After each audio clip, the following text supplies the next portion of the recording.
প্রিয় শিক্ষার্থীবৃন্দরা, আশা করি তোমরা প্রত্যেকে ভালো আছো, সুস্থ আছো, পড়াশোনা করতেছো। আজকে এটি টপিক নিয়ে আলোচনা না করে পারলাম না। বিগত যে দিনগুলো গেছে, পরীক্ষার আন্দোলন বা পরীক্ষা দিবানা এরকম যে আন্দোলনগুলো গেছে, আমি এগুলো নিয়ে ভিডিও বানানোর জন্য উদ্ভূত হই নাই। কারণ এগুলো নিয়ে ভিডিও বানালে অনেকেই দেখে উৎসাহিত হয়ে আন্দোলন করতে যায়। সেই ক্ষেত্রে দেখা যাচ্ছে পরীক্ষার ডেট চেঞ্জ হলো না বা পরিবর্তন হলো না, সেই ক্ষেত্রে যেই স্টুডেন্টটা আন্দোলনে গেল বা সময় নষ্ট করলো তার পরীক্ষা কিন্তু খারাপ হলো। এই জন্য আমি এসব নিয়ে ভিডিও বানাতে চাই না। কিন্তু এসএসসি 2025 এটা নিয়ে একটু না বললেই নয়।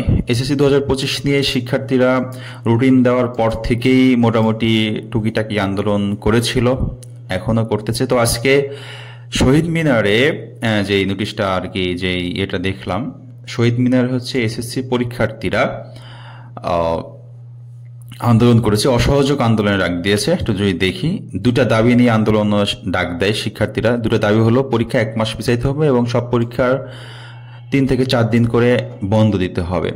আজ বৃহস্পতিবার সকাল 11টা জাতীয় শহীদ মিনারের সামনে শুরু হওয়া ঢাকা শিক্ষা বোর্ড পর্যন্ত এলাকা বিকাল 5টা পর্যন্ত চলবে আন্দোলন। আর এজন্য বিভিন্ন জেলার শিক্ষার্থীরা নিজ নিজ বোর্ডের সামনে আন্দোলন করবে, শিক্ষা বোর্ডের সামনে। আচ্ছা, এই হচ্ছে মূল বিষয়। তো আন্দোলন করাটার মূল কারণটা কি, মানে পরীক্ষা কেন পিছাতে হবে, এটার মূল কারণ হচ্ছে গত 1 মাস রমজান গেল, তোমরা জানো ঈদের ছুটি এখনো শেষ হয় না, 8 তারিখে শেষ হবে। তো দেখা যাচ্ছে এই ঈদের ছুটি শেষ হওয়ার একদিন পরেই যে পরীক্ষা, এটা কিন্তু আসলেই একটু বেমানান হয়ে যায়। আমরা শিক্ষক, আমরাও বুঝি যে ছাত্রছাত্রীদের উপরে একটু প্রভাব পড়ে। আর গত রমজান মাসটা গেছে, অনেকেই পড়াশোনা করতে পারে নাই, রোজা রেখে নামাজ আদায় করে অবসর সময় পড়ার সময় পায় না বা পড়তে ভালোও লাগে নাই, পড়াশোনা সেভাবে করতে পারে নাই। আবার এই যে ঈদের যে আনন্দটা শেষ করেই পরীক্ষা, এখানে কিছুদিন সময় দেওয়াটা খুবই যৌক্তিকতা ছিল আমার মনে হয়। তো এছাড়া হচ্ছে আরেকটা বিষয় রয়েছে যে এপ্রিল মাসে প্রচণ্ড গরম পড়ে। এই গরমেও অনেকে দেখা যাচ্ছে অনেক জায়গায় পরীক্ষার হলে ফ্যানের ভালো ব্যবস্থা ওরকম নাই, বা গরম, বা অনেক দূর থেকে যে পরীক্ষা দিতে হয়, আসার সময় দুপুরবেলা অনেক গরম থাকে, আস্তে আস্তে অসুস্থ হয়ে পড়ছে, একদিন পরে আবার পরীক্ষা, সেক্ষেত্রে অনেক সমস্যা হইতে পারে। এই দুটো দিক আসলেই একটু বিবেচনা করা দরকার। বর্তমান যে সরকার কর্তৃপক্ষ রয়েছে, অবশ্যই বিবেচনা করা দরকার। শিক্ষার্থীরা আন্দোলন করছে, আন্দোলনের যৌক্তিকতা কিছুটা হলেও আছে, যার কারণে আমি ভিডিওটা বানাতে বাধ্য হলাম।